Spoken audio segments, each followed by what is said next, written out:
Bringing Emily back in, because I think what's interesting about what we're hearing between this is also the voluntary nature of it. It's not mandatory, like you said, Guyana demanding, or some Caribbean countries are requesting, but it's up to these families individually to decide whether or not they do it. Do you think the Gladstones are doing the right thing here, and do you think they're doing it the right way? I do think they're doing it the right way, and the Trevelyan's did it just before, and I think that it is right. I don't think they're just trying to spit shine their halo. They're actually putting the history of their family and who they are massively in the spotlight. Let's face it, a lot of people, I don't know who this guy is. I didn't know William Gladstone's relatives.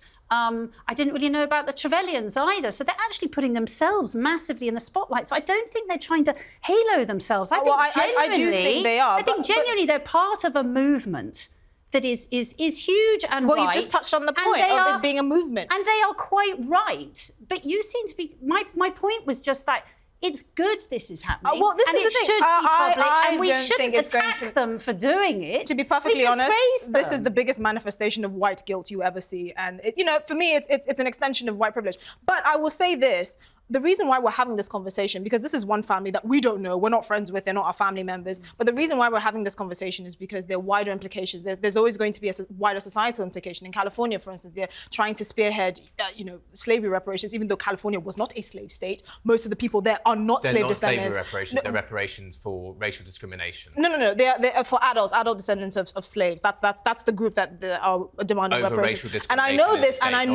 And I know this because I have relatives that live in San Francisco who are of Ghanaian descent, who actually ironically benefited from the slave trade because their ancestors made a lot of money off of it. But again, people want to be ahistorical whenever we talk about these things. The point I'm making is I don't care what the Gladstones want to do. They're one family. They have more money than God.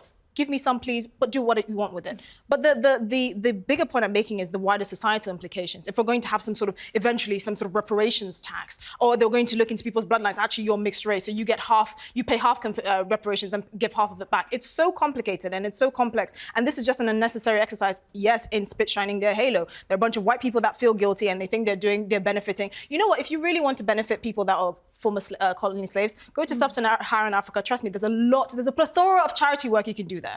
Plethora. I never thought we'd talk about spit shining halos so much on this show. Esther, you really got everyone talking with that comment. Esther and Emily and James, thank you very much. Really fascinating.